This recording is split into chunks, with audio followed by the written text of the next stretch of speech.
नैसर्गिक सौंदर्य से भरपूर उत्तराखंड के चंपावत में आकर जहां स्वर्ग जैसी अनुभूति प्राप्त होती है, वहीं मठ एवं मंदिरों को देखकर धार्मिक आनंद की प्राप्ति होती है। ऐसे में श्री बल्लेश्वर महादेव मंदिर तो त्रेता, द्वापर और पाषाण काल तीनों युगों की महत्ताओं को अपने आप में समेटे हुए है। कहा जाता है कि त्रेता युग में वरद नामक शिवलिंग की स्थापना कपीश्वर बाली ने की थी। उसके बाद द्वापर युग में महाबली भीम ने अपने पुत्र घटोत्कच को स्थायी निवास देते समय इस मंदिर का उद्धार कराया था। सावन के महीने में यहाँ बहुत विशाल मेला लगता है और मान्यता है कि सच्चे मन से मांगी गई मुराद अवश्य पूरी होती है।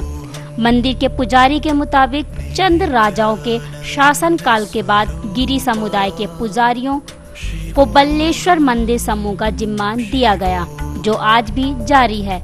वहीं उनका कहना है कि इस तरह की नक्काशी सिर्फ जागेश्वर धाम और बैजनाथ मंदिर समूह में ही देखने को मिलती है।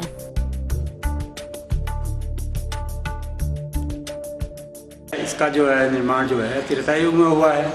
उसके पश्चात द्वापर युग में भीम द्वारा इसका वो निर्माण करा गया। उसके आगे ये चलता रहा। तो उसके बाद फिर जब ब्रिटिश शासन खत्म हुआ तो फिर उससे पहले भी इसको चंद राजाओं ने इसका निर्माण करा और चंद राजाओं के अधीन रहा। इसके उनमें बहुत ही उपासना होती थी। और इसके बारे में ये है कि यहाँ पर जो भी आदमी आता है उसकी मन्नत पूरी होती है। चंद राजाओं की देखरेख में चंद राजाओं की वहाँ राजधानी भी रही।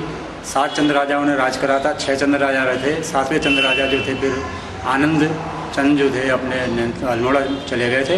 तो ये उसके बाद ये गिरी समुदाय के पुजारियों को दिया गया, जो कि उन्हीं के उसमें था। अब इसको पुरातत्व विभाग ने अपने अंडर में कर लिया है, लेकिन उसमें पूजा पाठ का काम गिरी लोगों का होता है। और सबसे विशेष बात उसमें यह है कि यहाँ की कलाकृति हमारे अजंता एलोरा से बहुत मेल खाती है। समस्त वैसी ही कलाकृति यहाँ है। इसी तरह के मंदिर आपके बैजनाथ समूह में मिलते हैं, जागेश्वर धाम में मिलते हैं, जो सिर्फ पत्थरों से निर्मित हैं। इसमें किसी प्रकार का कोई सीमेंट और ये चीज़ें प्रयोग में नहीं लाई। और इसके बारे में ये मानता है बालेश्वर महादेव को श्रावण मास में और उस समय बहुत मेला लगता है। ये भी कहा है कि जिसने भी वहाँ पर सच्चे मन से अपनी मांग रखी है तो वो मांग उसकी शीघ्र ही। बालेश्वर मंदिर के दर्शन से मन की कामना तो पूरी होती है, साथ ही धार्मिक आनंद की अनुभूति भी होती है। वहीं हस्तशिल्प की नक्काशीदार कलाकृतियों को देखकर लोग अजंता और एलोरा की कलाकृतियों का लुत्फ उठाते हैं। उनका मानना है कि सच्चे मन से मांगी गई मन्नत बालेश्वर महादेव अवश्य पूरी करते हैं।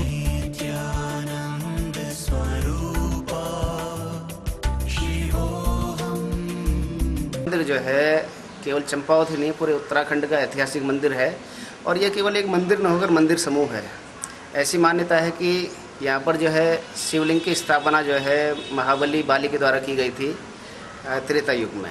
उसके बाद फिर द्वापर युग में महाबली भीम ने अपने पुत्र को यहाँ पर स्थायी रूप से बसाने के लिए यहाँ पर उस शिवलिंग की जो है जीर्णोद्धार कराया था। और उसके बाद जो है फिर यहाँ पर जब चंदों ने लगभग 700 साल तक राज किया हमारे कुमाऊँ में, तो इसकी मान्यता बढ़ती गई और यहाँ पर एक पूरा मंदिरों का एक समूह बना और जिसकी पूजा अर्चना यहाँ के स्थानीय लोग और बाहर से आए हुए विदेशी पर्यटक करते हैं। और ये जो मंदिर है यहाँ पर वो अपने आप में अजंता और एलोरा उसकी गुफाओं से किसी भी माने में जो है कम नहीं है। ऐसी मान्यता है कि यहाँ पर जो भी दर्शन करता है और उसके मन में जो भी कामना होती है वो कामना अवश्य पूरी होती है। और इसी कामना को लेकर यहाँ पर प्रतिवर्ष हजारों दर्शनार्थी आते हैं। अब इस बार जो है पुरातत्व विभाग ने इसके संरक्षण की दिशा में जो है सार्थक प्रयास किया है और इसको सजाया संवारा गया है।